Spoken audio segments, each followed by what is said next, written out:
আপনি সম্প্রতি আলোচিত ৩টি ভিন্ন এবং গুরুত্বপূর্ণ ঘটনার বিষয়ে জানতে চেয়েছেন। আপনার দেওয়া তথ্যের ভিত্তিতে সর্বশেষ আপডেট নিচে তুলে ধরা হলো। ১,১১,০০০ ভারতীয়কে ফেরত পাঠাল সৌদি আরব।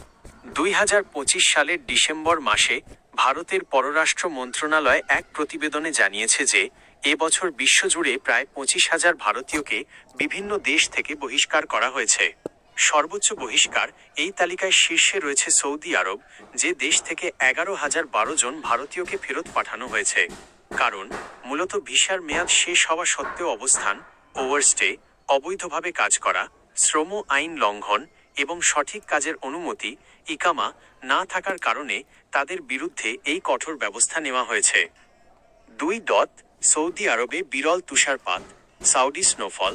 ডিসেম্বর ২০২৫-এর মাঝামাঝি সময়ে সৌদি আরবের উত্তর পশ্চিমাঞ্চলীয় প্রদেশ তাবুক এবং জর্ডান সীমান্ত সংলগ্ন এলাকাগুলোতে বিরল তুষারপাত হয়েছে। দৃশ্য জাবাল আল লৌজ পাহাড় এবং NEOM প্রকল্পের আওতাধীন ট্রোজেনা এলাকা পুরোপুরি সাদা বরফে ঢেকে গেছে।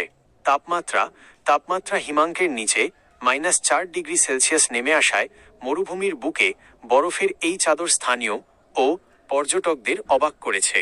উটের পালের বরফে দাঁড়িয়ে থাকার দৃশ্য সামাজিক যোগাযোগ মাধ্যমে ব্যাপক ভাইরাল হয়েছে। ৩. হোসেনপুরের প্রবাসীর মৃত্যু। কিশোরগঞ্জের হোসেনপুরের এক প্রবাসী যুবক গত শুক্রবার ২৬শে ডিসেম্বর ২০২৫ সৌদি আরবে এক মর্মান্তিক সড়ক দুর্ঘটনায় নিহত হয়েছেন। পরিচয়: নিহতের নাম আনোয়ার হোসেন, ৩৫। তিনি হোসেনপুর উপজেলার উত্তর গোবিন্দপুর গ্রামের আলমাস খানের বড় ছেলে। দুর্ঘটনা: তিনি সৌদি আরবের দাম্মাম শহরে কাজ শেষে স্কুটি চালিয়ে যাওয়ার সময় পেছন থেকে একটি দ্রুতগামী গাড়ি তাকে ধাক্কা দিলে ঘটনাস্থলেই তার মৃত্যু হয়। আবেগঘন তথ্য: জানা গেছে, আনোয়ার গত ১০-১২ বছর ধরে সৌদিতে ছিলেন এবং আগামী ২ মাসের মধ্যে তার দেশে ফিরে বিয়ে করার কথা ছিল।